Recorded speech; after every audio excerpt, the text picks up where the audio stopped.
साथियों नमस्कार, मैं अश्विनी कुमार। साथियों ये महीना जो है जुलाई का महीना इस समय बड़ा चर्चित रहा घोटालों को लेकर। और इस खास करके जो तमाम प्रोजेक्ट में काम चल रहे थे वो सड़क के निर्माण में या सफाई के अभियान में या जिसमें भी, तो जुलाई के महीने में वो सारे अभियान जो है बरसात के पानी के साथ बह गए। इस वजह से घोटालों की चर्चा ज़्यादा रही।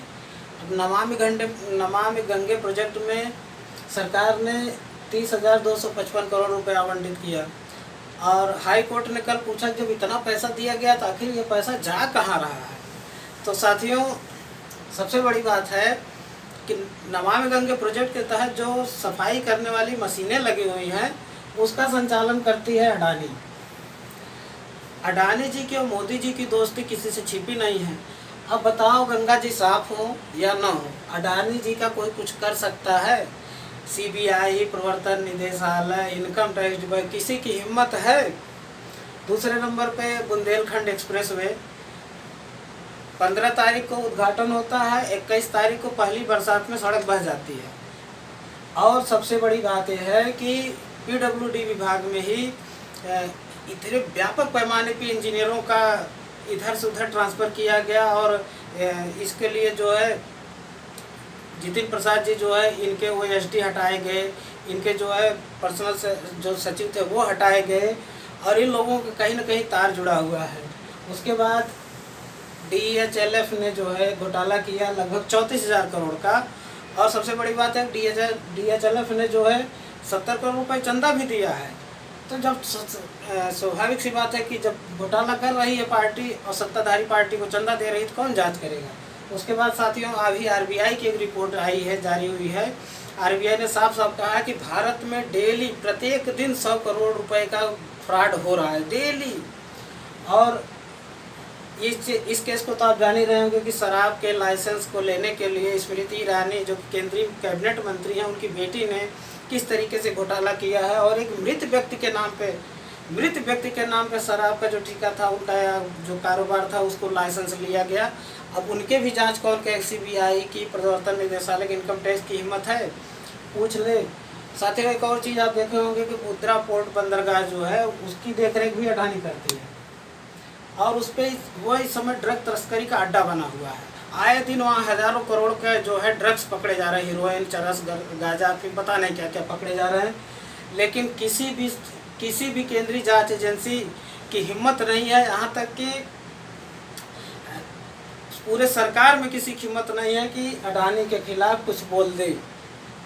इधर वो तस्करी का अड्डा बनाए हुए हैं, इधर वो गंगा जी का जो है प्रदूषण का अड्डा बनाए हुए हैं। इसलिए अड्डा बनाया है क्योंकि सफाई को करनी, जब सफाई नहीं कर रहे हैं प्रदूषित होगी। उसी तरह साथियों, अभी 69,000 प्राथमिक शिक्षा भर्ती हुई थी जिसमें आरक्षण का घोटाला हुआ। ये पहली बार है कि पैसे का घोटाला तो हो रहा था, सीटों का भी घोटाला होता था, लेकिन आरक्षित वर्ग OBC SC ST की जो सीट थी लगभग 17 से 18,000, उन सीटों को ही लोग खा गए सीधे। उसके बाद आपने अभी देखा होगा कि उप मुख्यमंत्री पाठक जी और उसके बाद जो है दिनेश खटीक जी, उसके बाद जितिन प्रसाद जी, इन तमाम लोगों ने शिक्षा विभाग, स्वास्थ्य विभाग, PWD विभाग, जल विभाग में जो तमाम अनियमित तरीके से तबादले इधर से हुए हैं, उसमें करोड़ों करोड़ का मतलब कि लेन देन हुआ है, जो कि खुद मंत्री जी आरोप लगा रहे हैं। ये भी नहीं कि कोई दूसरी जांच एजेंसी आरोप लगा रही है, कोई विपक्ष की पार्टी लगा रही है या कोई न्यूज़पेपर वाले लगा रहे हैं। ये सीधे सीधे सरकार के साथ में रहने वाले जो उनके विधायक और उनके जो मंत्री हैं वो आरोप लगा रहे हैं। तो सोचिए कि कितना जो है। और साथियों, एक चीज़ और हम बता दें कि मुंबई में जो आरे जंगल काटे जा रहा है, आरे जंगल में जो मुंबई की जो मेट्रो है उसमें अंबानी की जो है, अनिल अंबानी की हिस्सेदारी 69% है। अब साथियों, इसीलिए पर्यावरण की चिंता, पर्यावरण सुरक्षा, इन सारे मुद्दों को दरकिनार करते हुए आरे के जंगलों को काट दिया गया, जिसको मुंबई का फेफड़ा कहा जाता था। तो साथियों, ये तो अभी मेरा ये ज्ञान इस मामले में बहुत अल्प ज्ञान है।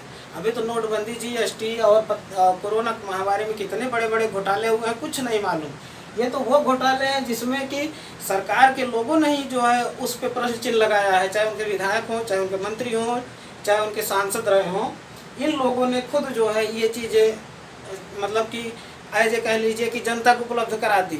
क्योंकि उसमें क्यों ऐसा हुआ? क्योंकि जो घोटालों के जो पैसा था उसके लेन देन में जब गड़बड़ियाँ की गई, जैसे दिनेश खटीक जी का आरोप लगाते हैं कि मैं दलित हूँ इसलिए जो है मेरी सुनवाई नहीं होती थी। ये बात एकदम 100% सत्य है कि बीजेपी सरकार में सामाजिक न्याय और बीजेपी सरकार दोनों साथ साथ हो ही नहीं सकती। जब ये विपक्ष में रहेंगे तो सामाजिक न्याय की बात करेंगे।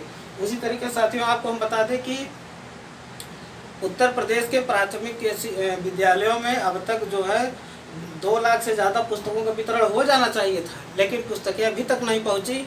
और मुख्यमंत्री जी जो है हवाई जहाज हेलीकॉप्टर लगा के कांवड़ियों के ऊपर पुष्प वर्षा करा रहे हैं। भाई आपकी इच्छा पुष्प वर्षा कराओ, आपकी इच्छा हो जल वर्षा कराओ, आप चाहे जो कराओ, लेकिन जो इस देश की इस मतलब एक तरीके से जो शिक्षा और स्वास्थ्य की जो मूलभूत आवश्यकता है पहले उसकी तो पूरी कर लो। और ये सब कराते कराते साथियों एक चीज़ जान लीजिए कि देश का लोकतंत्र एकदम गर्त में जा रहा है। देश का जो है जुडिशरी सिस्टम गर्त में जा रहा है। संविधान आपका एकदम समझ लीजिए कि एकदम तो तोड़ा जा रहा है। और अगर 2024 की सरकार बीजेपी की आती है तो शायद जो मौलिक अधिकार दिए गए हैं वो छीने जाएंगे, जो शिक्षा का अधिकार दिया गया है वो छीना जाएगा, स्वास्थ्य के क्षेत्र में कुछ नहीं होगा। बीएसएनएल को 4G नहीं दिया गया था, अब 5G बढ़ रहा है, वो भी नहीं दिया जाएगा। तो आपको न तो नौकरियां मिलेंगी, न ही आप शिक्षा, न पहली चीज़ तो शिक्षा नहीं मिलेगी, प्राइवेटाइजेशन हो रहा है। जब आप शिक्षित नहीं होंगे तो नौकरी नहीं मांगने जाएंगे, आपको मजदूर बनाने का प्रयास किया जा रहा है। खास करके OBC ST दलित समुदाय और मुस्लिम समुदाय के जो लोग हैं उनको सरकार का पूरा प्रयास है इतने नफरत फैला दो कि समाज में कि लोग एक दूसरे को आपस में ही लड़ते भिड़ते रहें और सरकार में बैठे हुए लोग मलाई खाते रहें, चाहे वो कोर्ट पे जो है ड्रग तस्करी करें, चाहे गंगा सफाई के नाम पे अडानी जी मलाई काट रहे हैं और अडानी का और बीजेपी का संबंध आप जान ही रहे हैं, चाहे स्मृति ईरानी का बेटी की बार लाइसेंस की बात हो, वैसे चिघाड़ के बोलती हैं, आप एकदम चुप हैं। और एक कहावत है, चोरी ऊपर से सीना चोरी, स्मृति ईरानी उसमें की नेता है कि डंके के चोट पे उनकी बेटी ने कारोबार किया है और लाइसेंस लेके चलाया भी है, लेकिन आज भी वो ताव के साथ करते हैं, क्योंकि कहावत ही आप जानते हैं कि सैया भाई कोतवाल तो डर काहे का। भाई जितनी जांच एजेंसियां हैं वो गृह मंत्रालय का अधीन आती हैं, तो चाहे CBI हो, चाहे प्रवर्तन निदेशालय हो, चाहे इनकम टैक्स डिपार्टमेंट हो या कोई हो, किसी की मजाल है, हिम्मत है अडानी, स्मृति ईरानी या अनिल अंबानी या और जितने मंत्री हैं किसी के खिलाफ एक ठो सुनवाई कर लें। इसलिए साथियों 2024 आपके साथ साथ आपके पीढ़ियों का भविष्य का फैसला 2024 करेगा। 2024 में आप मौका मत दीजिएगा इन नफरती बयान देकर समाज में नफरत फैलाने वालों को, एकदम मौका मत दीजिएगा। और 2024 में आप स्वराज सरकार, किसान सरकार, युवा सरकार, मजदूर सरकार बनाइए।